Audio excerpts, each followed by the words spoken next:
रब्बीला वेगळं आणि समरला वेगळं. So the water requirement of this 3 crop is a different. Okay.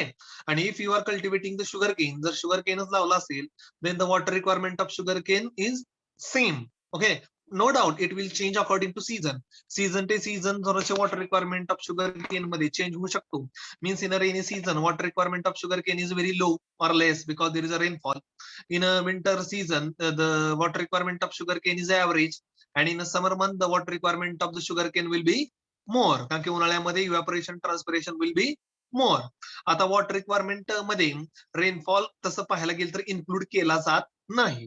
Water requirement crop water requirement मध्ये rain water पण इन्क्लूड केलं जातं. ओके. ठीक आहे.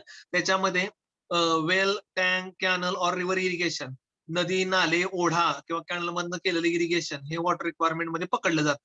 आता वॉटर रिक्वायरमेंटची definition, crop water requirement is the water required by the plant for the survival, growth, development and to produce economical part. Economical part म्हणजे काय, आपली इल्ड जी असते, ग्रीन इल्ड जे असते त्याला आपण इकॉनॉमिकल पार्ट म्हणतो. This requirement is applied either naturally or by precipitation or artificially by irrigation. ही जी वॉटर रिक्वायरमेंट आहे, झाडाची पाण्याची गरज, ते प्रेसिपिटेशन म्हणजे पाऊस पडणे, आणि आपण जे नदी नाल्या ओढ्यातनं मोटर लावून पाणी पाजतो त्याला म्हणतात आर्टिफिशियली. हेच the crop water requirement including all the losses. ह्याच्यामध्ये लॉसेस जे आहेत ते इन्क्लूड केले जातात. म्हणजे झाडाच्या पानामधनं जे बाष्पीभवन होतं त्याला ट्रान्सपिरेशन लॉसेस म्हणतात. जमिनीमधनं जे बाष्पीभवन होतं त्याला इव्हॅपोरेशन लॉसेस म्हणतात. किंवा जमिनीमध्ये जे पाणी मुरतं, वाहून जातं किंवा इन्फिल्ट्रेट होतं, these losses are considered in water requirement. आता वॉटर रिक्वायरमेंट मधला पुढचा पॉईंट बघा, the amount of water used by the plant for its नाही भारत काय करत नाही का, the water requirement, the amount of water used by the plant for its metabolic activity. Okay. जे पाणी आहे ते त्याच्या मेटाबॉलिक ऍक्टिव्हिटीज साठी फक्त झाडाच्या 1% लागतं. बाकीचं 99% पाणी जे आहे ते ट्रान्सपायर्ड होतं, म्हणजे पाण्यामधनं हवेमध्ये निघून जातं. Okay. Which is estimated as less than 1%. तर लक्षात ठेवा, झाडाचं फोटोसिंथेसिस, रेस्पिरेशन किंवा जी ग्रोथ डेव्हलपमेंट साठी फक्त 1% पाणी लागतं. These are the 3 components cannot be separated so easily. Hence the evaporation losses is taken as a crop water requirement किंवा ज्यालाच कन्झम्प्टिव्ह यूज म्हणतात. झाड जे 1% पाणी घेतं स्वतःच्या मेटाबॉलिक ऍक्टिव्हिटीज साठी, स्वतःच्या ग्रोथसाठी, डेव्हलपमेंटसाठी, रेस्पिरेशनसाठी, ते फक्त 1% असते आणि त्यालाच मेटाबॉलिक ऍक्टिव्हिटीज साठी म्हणलं जातं. आता काय असतं हे, समजा झाडानं 100 लिटर पाणी घेतलं, त्यापैकी 1 लिटर फक्त स्वतःच्या वाढीसाठी घेणार, 99 लिटर पाणी पुन्हा ट्रान्सपायर ऍटमॉस्फिअर मध्ये सोडणार. त्यामुळे हे निग्लिजिबल असतंय 1% क्वांटिटी. म्हणून सायंटिस्ट काय म्हणतात, इव्हॅपो ट्रान्सपिरेशन म्हणजे जमिनीमधनं होणारा लॉस आणि पानांमधनं झाडाच्या होणारा लॉस, हे दोन्ही जे लॉस आहेत हीच त्या प्लांटची वॉटर रिक्वायरमेंट असते. Okay.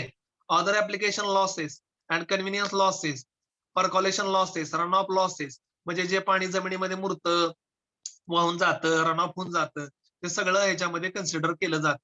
The water requirement for the special purposes like puddling operation, plowing operation, land preparation, leaching requirement, weeding, dissolving fertilizer and chemical. आता बऱ्याच वेळा काय होतं, खतं टाकल्यानंतर आपण पाणी पाजतो, त्याला आपण काय म्हणतो, फर्टिलायझर विरघळून मिळावेत म्हणून भाताच्या शेतामध्ये पडलिंग करतो, सॉइल आणि मातीचा चिखल बनवला जातो, त्याला म्हणलं जातं special operation. So like this way the water requirement is utilised for different agricultural operations. Agriculture operations मध्ये सुद्धा, किंवा जर क्षार झाले असतील जमिनीमध्ये तयार, तर ते जमिनीमध्ये लीच होऊन विरघळून खाली निघून जाण्यासाठी सुद्धा पाणी सोडलं जातं. Hence the water requirement is symbolically represented. म्हणजे वॉटर रिक्वायरमेंटचा फॉर्म्युला कसा आहे, WR म्हणजे water requirement is equal to T transpiration, E evaporation, नंतर WP, WL आणि WSP. ओके. ठीक आहे. तर आता हे ET म्हणजे काय, इव्हॅपोरेशन लॉसेस. ओके. ET म्हणजे काय, इव्हॅपोरेशन लॉसेस. ओके. ठीक आहे. त्याच्यानंतर हे जे पुढचे अब्रिव्हिएशन्स आहेत, पुढच्या ज्या गोष्टी आहेत त्याच्यामध्ये WSP म्हणजे water required for special operation, नंतर WL म्हणजे वॉटर लॉस्ड. ओके. आणि WP म्हणजे वॉटर युटिलाइज्ड. या अशा प्रत्येक बाबींना त्यांनी त्याचं समरायझेशन किंवा फॉर्म्युला केलेला आहे. Okay. So evaporation losses along announced for the crop water requirement. The estimation of water requirement of the crop is one of the basic need for the crop planning in the farm and for the planning of any irrigation project. कुठल्याही irrigation project असेल, समजा एखादं धरण बांधलं असेल, त्या धरणामधनं किती पाणी बाहेर पडणार आहे आणि त्याच्यावर किती शेती अंडर कल्टिवेशन येणार आहे. म्हणजे जर आजूबाजूला ऊस जास्त असेल तर साहजिकच आहे कमी शेती धरणाच्या पाण्यावर येणार, कारण की ऊसाला जास्त पाणी लागतं. आणि त्याच्याऐवजी जर ज्वारी, बाजरी, तूर, मूग अशी पिकं असतील तर जास्त शेती पाण्याखाली येणार, कारण की त्यांना पाणी कमी लागतं. So water requirement include the losses of evapotranspiration, okay, and consumptive and the losses during the application of irrigation water and quantity of water required for the special purposes, okay, or the operations such as land preparation, transplanting, reaching. तर water requirement मध्ये सर्व पकडलं जातं. Evaporation losses, transpiration losses, शेतामध्ये पाणी देताना जे जमिनीमध्ये पाणी मुरणार, पाठामध्ये पाईप लिकेज असेल तर ते लॉसेस, त्यानंतर पडलिंग करण्यासाठी किंवा ट्रान्सप्लांटिंग करण्यासाठी जे पाणी वापरलेलं आहे ते, all are considered in water requirement. Okay, आवाज येतोय का? हॅलो हॅलो, येतोय सर आवाज. येते. स्क्रीन दिसते ना? हो सर. ओके, तर water requirement hence it may be formulated as follow. Okay, आता वॉटर रिक्वायरमेंटचे काही सोपे सोपे फॉर्म्युले केलेले आहेत. WR water requirement is equal to ET evapotranspiration or consumptive use. मगाशी मी तुम्हाला काय सांगितलंय, जमिनीमधनं पाण्याचा वेपर फॉर्म मध्ये लॉस होणे ह्याला इव्हॅपोरेशन म्हणतात, आणि झाडाच्या पानामधनं वेपर फॉर्म मध्ये पाण्याचा लॉस होणे ह्याला ट्रान्सपिरेशन म्हणतात. आता मी तुम्हाला काय सांगितलंय, झाड जेवढं पाणी घेतं त्यापैकी 99% पाणी हे ट्रान्सपिरेशन करतं, म्हणजे त्याचं वाफेत रूपांतर होतं. आणि सॉइल मधनं पण पाण्याचं इव्हॅपोरेशन होतं. म्हणजे जेवढं आपण पाणी देतो त्यापैकी जवळपास 99% पाणी हे जमिनीमधनं इव्हॅपोरेशन लॉस होतं किंवा ट्रान्सपिरेशन होतं किंवा जमिनीमध्ये पाणी मुरतं. आणि झाड स्वतःसाठी वापरते किती? 1%. म्हणून evaporation is equal to consumptive use. Consumptive use म्हणजे काय?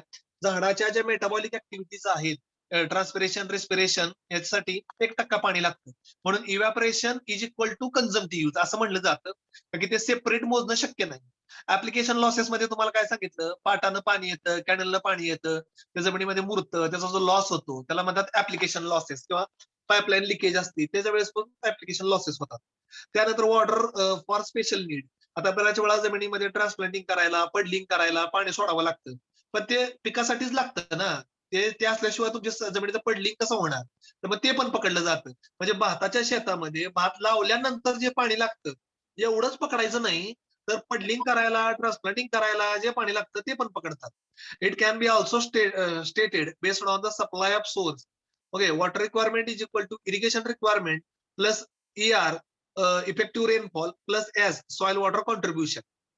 आता वॉटर रिक्वायरमेंट हे झालं कुठं कुठं वापरतात. आता येतं कुठनं कुठनं बघा, कुठल्याही झाडाची पाण्याची गरज भागवण्यासाठी त्याला आपण नदी, नाल्या, ओढ्यातनं जे विहिरीतनं जे पाणी देतो त्याला म्हणायचं इरिगेशन रिक्वायरमेंट. ओके, त्याच्यानंतर जो पडलेला पाऊस आहे, इफेक्टिव्ह रेनफॉल, पडलेल्या पावसापैकी किती पाणी झाडानं डायरेक्ट ऍब्सॉर्ब केलं त्याला म्हणतात इफेक्टिव्ह रेनफॉल. समजा 10 mm पाऊस पडला, त्यापैकी 2 mm पाणी झाडानं लगेच ऍब्सॉर्ब केलं तर तो 2 mm इफेक्टिव्ह रेनफॉल झाला, आणि 8 mm जमिनीमध्ये मुरलं किंवा वाहून गेलं.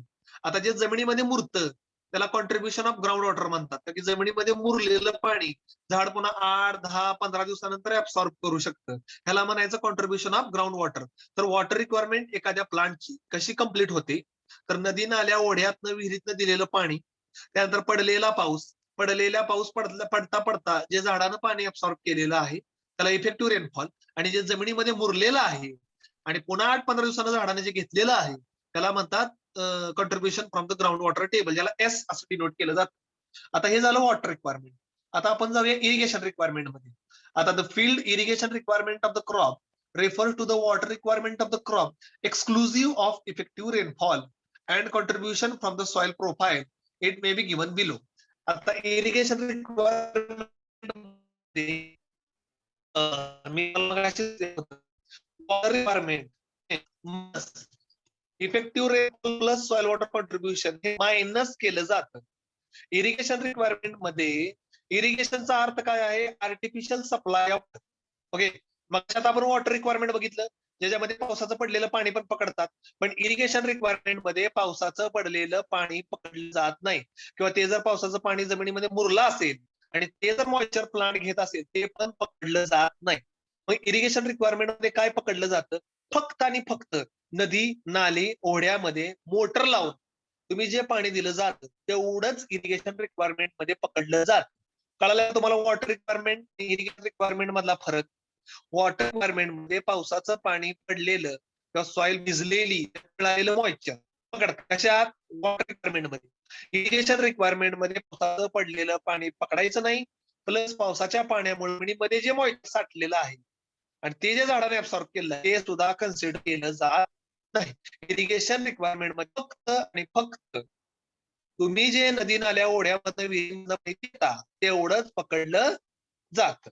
आता इरिगेशन रिक्वायरमेंट मध्ये प्रॉब्लेम दोन प्रकार असतात. एक असते नेट इरिगेशन रिक्वायरमेंट, दुसरी असते क्रॉस इरिगेशन रिक्वायरमेंट. आता आपण पाहूया net irrigation requirement.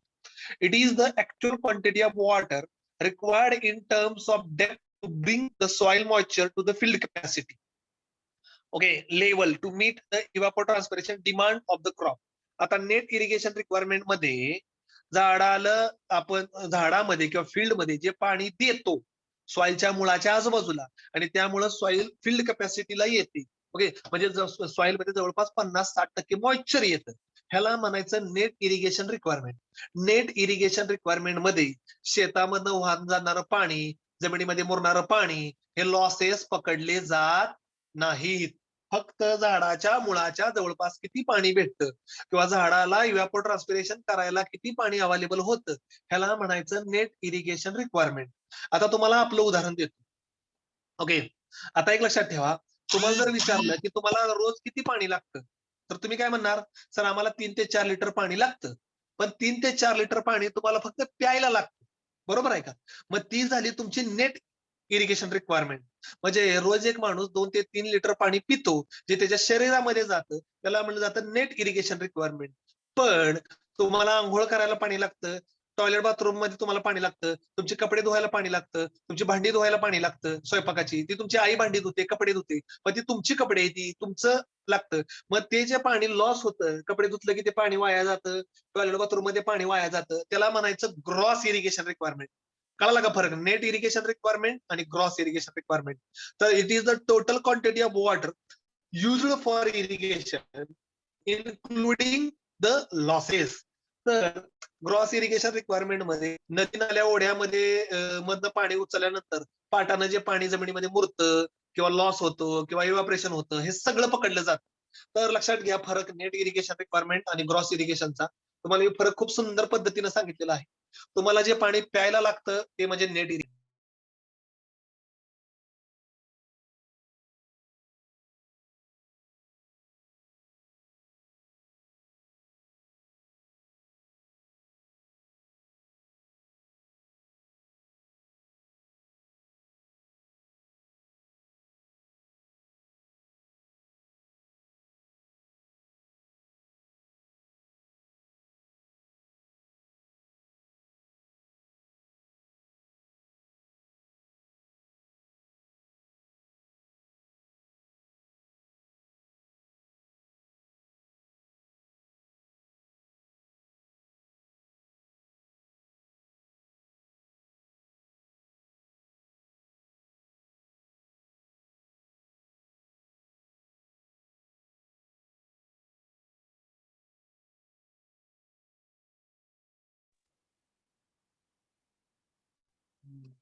Sorry for disturbance. आवाज ऐकू येतोय? स्क्रीन दिसते? Yes sir. ओके, ते मध्ये फोन आल्यामुळे कट झालं. तर ग्रॉस इरिगेशन रिक्वायरमेंट आणि नेट इरिगेशन रिक्वायरमेंट मधला तुम्हाला फरक कळला असेल. झाड जे पाणी झाडाच्या मुळापर्यंत जे पाणी जातं की जे झाड ऍक्च्युली वापरू शकतं त्याला नेट इरिगेशन रिक्वायरमेंट म्हणलं जातं. Sir it is the water sir applied screen by the नाही दिसत आहे. इरिगेशन. सर स्क्रीन दिसत नाही. स्क्रीन दिसत नाहीये का? सर स्क्रीन नाही दिसत आहे. बरं बरं, एक मिनिट थांबा.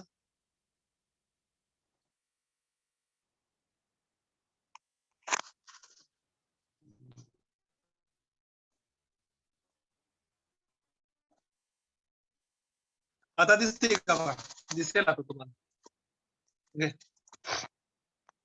दिसते का? हो सर. होय sir. It is the water applied by the irrigation in terms of depth to bring the field capacity. To work out the net irrigation requirement, groundwater contribution and other gains in the soil moisture are be excluded.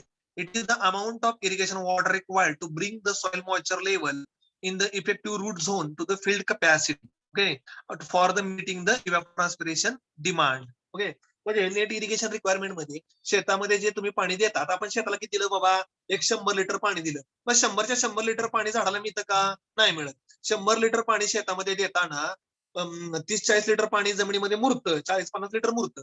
नंतर नंतर राहिलेलं 30-40 litre पाणी जे आहे ते झाडाच्या मुळाच्या आजूबाजूला मिळतं. मग त्यातनं झाडाचं इव्हॅपोरेशन, सॉइल मधनं होणार इव्हॅपोरेशन, झाडाच्या पाण्यामधनं होणार ट्रान्सपिरेशन, हे सगळं कन्सिडर होतं. आणि इथं जो फील्ड कॅपॅसिटी येतो ना शब्द, फील्ड कॅपॅसिटी म्हणजे काय, थोडक्यात तुम्हाला सांगतो, सॉइलची पाणी धरून ठेवण्याची क्षमता. ओके, एखाद्या सॉइलची पाणी धरून ठेवण्याची क्षमता म्हणजे तिला फील्ड कॅपॅसिटी म्हणतात. शेतामध्ये किती पण पाणी सोडलं तर सगळंच्या सगळं पाणी काय माती पकडू शकत नाही. ओके, शक्यतो एक लक्षात ठेवा, कुठल्याही सॉइलची फील्ड कॅपॅसिटी जी असते म्हणजे पाणी धरून ठेवण्याची क्षमता, ती जवळपास एक 30 ते 35% असते. बाकीचं पाणी जमिनीमध्ये लॉस होऊन जातं. तर आपण पाणी दिल्यामध्ये सॉइल मध्ये पाणी धरून ठेवण्याची क्षमता, वॉटर होल्डिंग कॅपॅसिटी 30 ते 40% गेली, त्याला म्हणायचं फील्ड कॅपॅसिटी. मग आपल्याला काय करायचं असते, जमिनीला इतकं पाहायचं नसतं की जमिनीमध्ये वॉटर लॉगिंग व्हावं, तर आपल्याला एवढंच पाणी द्यायचं असतं की जमिनीमध्ये फक्त जमिनीनं ते पाणी पकडून ठेवावं. आलं लक्षामध्ये? ठीक आहे. आणि एक्सेस पाणी सगळं निघून जावं. तर नेट इरिगेशन रिक्वायरमेंट जे आहे, आलं लक्षामध्ये, it is the actual quantity of water required in terms of depth to bring the soil moisture at the field capacity. आता इथं फॉर्म्युला दिलेला आहे बघा पोरांनो, D summation I is equal to 1 into N. D म्हणजे बघा formula, net irrigation requirement to be applied centimeter, MCFCI field, FC म्हणजे field capacity of I layer, म्हणजे त्या लेयरची field capacity, moisture content before the irrigation. Okay, तर field capacity minus moisture content म्हणजे irrigation द्यायच्या अगोदर किती मॉइश्चर कंटेंट होतं. त्यानंतर एआय म्हणजे काय, तर बल डेन्सिटी, त्या सॉइलची बल डेन्सिटी. डीआय म्हणजे काय, किती डेप्थ पर्यंत ते पाणी राहिलेलं आहे. आणि एन म्हणजे नंबर ऑफ लेयर्स, किती सॉइलचे लेयर भिजले. या सगळ्याचा जर फॉर्म्युला काढला तर नेट इरिगेशन रिक्वायरमेंट कॅल्क्युलेट होते. तुम्हाला फॉर्म्युला पाठ करायचे पोरांनो, त्यावर काय कोण डिटेल मध्ये विचारत नाही. Gross irrigation requirement, the total quantity of water used for irrigation in termed as a gross irrigation requirement. Okay, it is including net irrigation requirement and losses. Okay, तर याच्यामध्ये मी काय तुम्हाला सांगितलेलं आहे, ग्रॉस इरिगेशन रिक्वायरमेंट मध्ये losses पण पकडले जातात. ओके, जे लॉसेस होतात म्हणजे इनफिल्ट्रेशन किंवा पर्कॉलेशन, जमिनीमध्ये जे पाणी वाहून जाणार आहे ते सगळे लॉसेस कन्सिडर केले जातात. The gross irrigation requirement can be determined for the field, for the farm, for an outland command area and for the irrigation project depending upon the need by the considering approximately the losses at the various stage. Gross irrigation requirements चा formula एकदम सोपा आहे पोरांनो. Gross irrigation requirement is equal to net irrigation requirement divided by field efficiency of the system multiply by 100. म्हणजे जर तुम्ही drip मधनं जर इरिगेशन देत असाल तर साहजिकच आहे तुमचं ग्रॉस इरिगेशन रिक्वायरमेंट कमी होणार, कारण की ड्रिप मधनं पाण्याचा लॉस होणार नाही. आपण जर तुम्ही पोटपाटानं जर पाणी देत असाल म्हणजे पाणी शेतात सोडत असाल तर काय होणार आहे, लॉसेस जास्त होणार, म्हणजे ग्रॉस इरिगेशन रिक्वायरमेंट वाढणार. आता irrigation frequency is the interval between two consecutive irrigation during a crop period. Irrigation frequency is the number of days between the irrigation during the crop period without rainfall. आता irrigation frequency म्हणजे काय, सोप्या भाषेत सांगतो. आज ह्या सोमवारी irrigation केलं आणि नंतर पुढच्या आठवड्यामध्ये बुधवारी इरिगेशन दिलं तर तुमची इरिगेशन फ्रिक्वेन्सी किती दिवसाची झाली, समजा 7, 8, 9 दिवसानंतर तुम्ही दुसरं इरिगेशन दिलेलं आहे. ओके, तर ह्याला म्हणायचं इरिगेशन फ्रिक्वेन्सी. इरिगेशन फ्रिक्वेन्सी म्हणजे काय, दोन इरिगेशन मध्ये किती दिवसाचं अंतर आहे ह्याला म्हणायचं इरिगेशन फ्रिक्वेन्सी. आता त्याच्यामध्ये विदाउट रेनफॉल, पाऊस पडलेला धरत बसायचं नाही. पाऊस पडल्यानंतर मग पडलं की पुन्हा 10-12 दिवस वाढणार. Okay, so it depend upon the rate of Uptake of water bye the plant and the soil moisture supply capacity of the soil. आता इरिगेशन फ्रिक्वेन्सी कशावर डिपेंड असते, तुम्ही फील्डला किती पाणी देताय आणि तुमची माती कशा प्रकारची आहे किंवा माती सॉइल मॉइश्चर किती होल्ड करते. Hence it is function of crop, soil and climate. ह्याच्यामध्ये 3 गोष्टी येतात. क्रॉपला पाण्याची गरज किती आहे, त्याची स्टेज कुठली आहे, सॉइल मध्ये पाणी धरून ठेवण्याची क्षमता किती आहे, आणि हिवाळा आहे, पावसाळा आहे का उन्हाळा आहे, ह्याच्यावर इरिगेशन फ्रिक्वेन्सी डिपेंड असते. Normally irrigation should be given at 50% of the depletion of available soil moisture. म्हणजे असं सांगितलं जातं अग्रिकल्चर मध्ये की शेतामधलं 50% मॉइश्चर कमी झालं दिलं पाहिजे. पण आपल्याकडे लोक काय करतात, पार जमीन सुकेपर्यंत, ड्राय होईपर्यंत इरिगेशनच देत नाही. आपल्याकडची लोक पार 10, 12, 15% मॉइश्चर कमी होईपर्यंत इरिगेशन देत नाही. त्यामुळे झाडाची जी ग्रोथ आहे ती स्टंटेड राहते. आणि ड्रीप मध्ये काय होतं, कंटिन्युअसली सॉइल जे आहे ते फील्ड कॅपॅसिटीला राहिल्यामुळं ग्रोथ ही आहे ती चांगली होते. So irrigation frequency it is designing irrigation system. The irrigation frequency to be used in a time, days between two irrigation. 2 back to back irrigation मधला days. ओके. सर आता डिझायनिंग इरिगेशन फ्रिक्वेन्सी मध्ये field capacity moisture minus moisture content of the root zone prior to the start of irrigation. म्हणजे irrigation start करायच्या आधी असलेलं moisture soil मध्ये आणि field capacity म्हणजे इरिगेशन दिल्यानंतर फील्ड कॅपॅसिटी परत पोहोचलेलं मॉइश्चर, या दोन्हीची करायची वजाबाकी. आणि पीक period consumptive use of crop आणि झाडाचं मॅक्सिमम इव्हॅपोट्रान्सपिरेशन किती होतं ह्या फॉर्म्युल्यामध्ये म्हणायचं इरिगेशन फ्रिक्वेन्सी. नेक्स्ट आहे इरिगेशन पिरियड. तर पिरियड जो आहे irrigation period IP is the number of days that can be allowed for applying one irrigation to the given design area during a peak consumptive use period of the crop. आता irrigation period म्हणजे काय, okay, is the number of days that can be allowed for applying one irrigation. Irrigation देण्यासाठी किती वेळ लागला.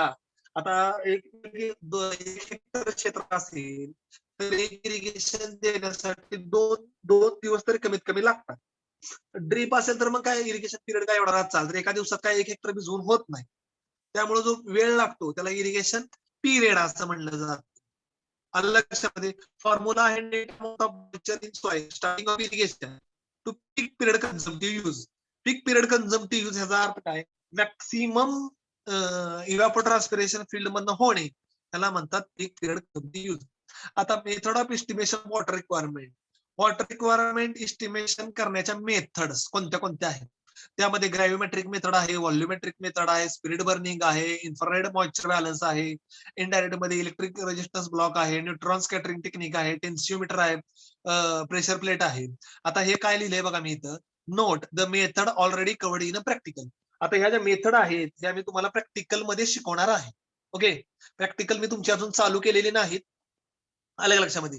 तुमचे practicals चालू होतील सोमवारपासून, त्यावेळेस मी पहिले प्रॅक्टिकल घेईन, त्यावेळेस तुम्हाला हे कव्हर होईल. आता थेअरी मध्ये काय सांगत बसत नाही, कारण थेअरी मध्ये सांगितलं तर ते समजणार नाही. Okay, so factor affecting crop water requirement. आता कोणते कोणते घटक जे आहेत ते वॉटर रिक्वायरमेंटवर अफेक्ट करतात. तर पहिला आहे क्रॉप फॅक्टर, नंतर व्हरायटी, नंतर ग्रोथ स्टेज, ड्युरेशन, नंतर प्लांट पॉप्युलेशन किंवा ग्रोईंग सीझन.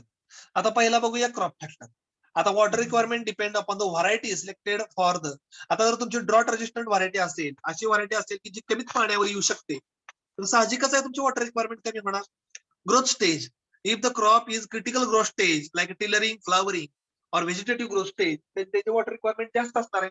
आणि झाड जर जर्मिनेशन किंवा हार्वेस्टिंग स्टेजला असेल तर त्याला पाण्याची गरज नाही जास्त. ओके, त्यामुळे ग्रोथ स्टेज. त्यानंतर plant population, if the plant population is more than water requirement will be मोर. झाडाचं प्लांट पॉप्युलेशन जास्त असेल किंवा तर त्याला पाणी जास्त लागणार आहे, आणि पॉप्युलेशन कमी असेल तर वॉटर रिक्वायरमेंट कमी लागणार आहे. ओके, WR म्हणजे वॉटर रिक्वायरमेंट लक्षात ठेवा. त्यानंतर crop factor, crop growing season. If the crop like sugar cane which remain present in the field all over the year, then their water requirement is changing.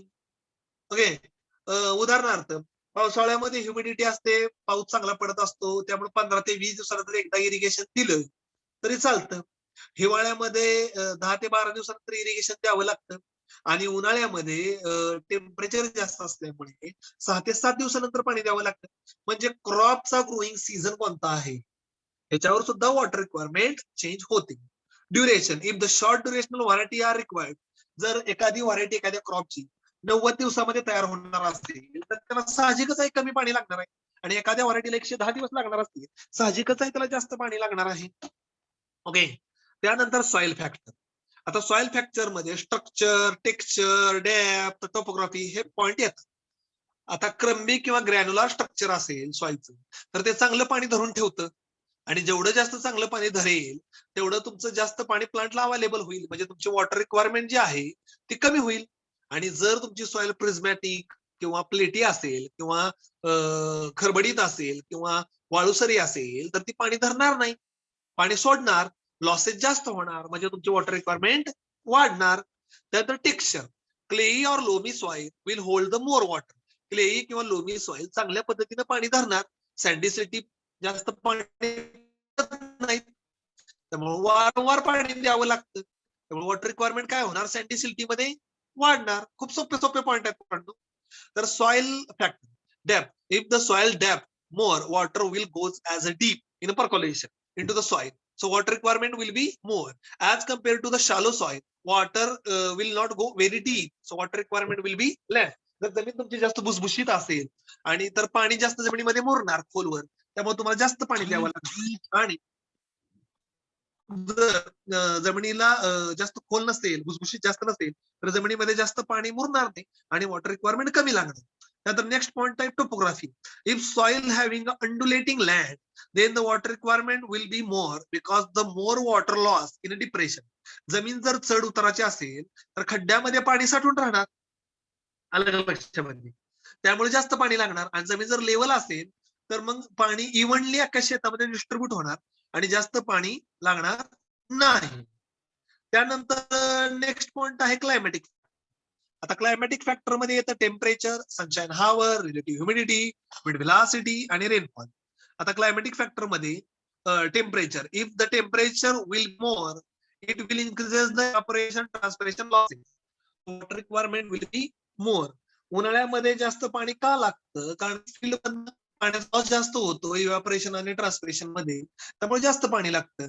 आणि जर cool climatic condition असेल, थंड वातावरण असेल तर पाणी साहजिकच आहे कमी लागणार आहे. आता सनशाईन हावरचा पण क्रिएशन आहे. If there will be a bright sunshine in the summer, then the temperature will be more and evapotranspiration losses will be more, so water requirement will be more. And in a cool climatic condition, in a winter month or in a cloudy condition, in a rainy season, the water requirement will be less. आलं लक्षामध्ये?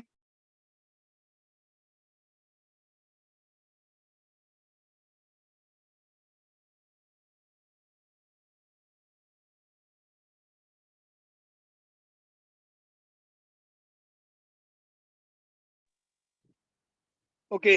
तर असा point आहे की साहजिकच आहे, आता सगळ्यांना माहिती आहे पावसाळ्यात ह्युमिडिटी असते, रिलेटिव्ह ह्युमिडिटीचा पॉइंट आहे. Relative humidity like summer temperature will be मोर, उन्हाळ्यात टेम्परेचर जास्त असल्यामुळे इव्हॅपोरेशन ट्रान्सपिरेशन जास्त होते, त्यामुळे ह्युमिडिटी कमी राहते, 30 ते 40% राहते. That's why. आणि ड्राय क्लायमॅटिक कंडिशन असल्यामुळे frequently you have to do the irrigation, वारंवार तुम्हाला इरिगेशन द्यावं लागतं. पण पावसाळ्यामध्ये काय असतं, रेनी सीझन असल्यामुळं ह्युमिडिटी जास्त असते, पाऊस पडत असतोय, ह्युमिडिटी 99% असते, त्यामुळे इव्हॅपोट्रान्सपिरेशन कमी होतं, त्यामुळे पाणी कमी लागतं. Wind velocity. आता विंड व्हेलॉसिटीच कसं आहे, वाऱ्याचा वेग जास्त असेल, if there will be windy condition, तर वारं काय करतं, स्वतः बरोबर मॉइश्चर ऍब्सॉर्ब करतं. वारं एका जागेवर दुसऱ्या जागेवर जाताना मोठ्या प्रमाणामध्ये मॉइश्चर ऍब्सॉर्ब करतं. आणि जर हॉट आणि कोरडं वारं असेल तर जास्त प्रमाणामध्ये इव्हॅपोट्रान्सपिरेशन होतं, त्यामुळे वॉटर रिक्वायरमेंट वाढते. आणि वार जर शांत असेल, कूल असेल तर इव्हॅपोट्रान्सपिरेशन कमी होतं, त्यामुळे पाणी कमी लागतं. आपलं उदाहरण घ्यायचं पोरांनो, आपल्याला उन्हाळ्यात जास्त पाणी प्यायला लागतं, हिवाळ्यात आणि थंडीत कमी, हिवाळ्यामध्ये आणि पावसाळ्यात कमी पाणी लागतं आपल्या शरीराला. शरीर तर सारखंच आहे, पण आपल्या शरीरामधनं जास्त प्रमाणामध्ये घाम येत असल्यामुळे उन्हाळ्यात जास्त पाणी लागतं आणि हिवाळ्यात पावसाळ्यात कमी घाम येतो किंवा घाम येतच नाही, त्यामुळे पाणी लागतच नाही. हा फायदा आहे, कळलं का तुम्हाला? ठीक आहे. आणि rainfall, if there will be a high humid or cool climatic condition and rainy season, पावसाळ्यामध्ये थंड वातावरणात पाऊस पडत असेल तर वॉटर रिक्वायरमेंट काय होणार आहे, कमी लागणार आहे. आलं लक्षामध्ये? आणि उन्हाळ्यामध्ये जास्त लागणार आहे. आता तेच तेच पॉइंट आहेत, काय फिरवून विचारलं काय फिरवून सांगितलं तरी तेच येणार आहे. ऍग्रोनॉमिकल मॅनेजमेंट फॅक्टर. आता water management including micro irrigation. आता इरिगेशन मेथड कुठली आहे किंवा कोणती वापरताय, तुम्ही विडिंग करताय का, मल्चिंग करताय का, ह्या गोष्टीवरनं सुद्धा ह्या गोष्टी फॅक्टर करतात. आता इरिगेशन मेथड मध्ये जर if you are using a drip or sprinkler irrigation system then it will required less water. पाणी कमी लागणार नाही. आणि पोटपाट असेल मध्ये रिजेस फोरो सारा मेथडनं जर पाणी देणार असाल तर पाणी साहजिकच आहे जास्त लागणार आहे, कारण की पाण्याचा लॉस होतो. आणि वीड जे आहेत ते काय करतात, ते वॉटर ऍब्सॉर्ब करतात आणि ट्रान्सपायर करतात. ओके, वीड मोठ्या प्रमाणामध्ये पाणी ऍब्सॉर्ब करतात आणि ट्रान्सपायर करतात. त्यामुळे वॉटरचा लॉस जास्त होतो आणि वॉटर रिक्वायरमेंट जास्त लागते. त्यामुळे फील्डमध्ये वीड कंट्रोल ठेवावे, ज्याच्यामुळं वॉटरचा लॉस जास्त होणार नाही.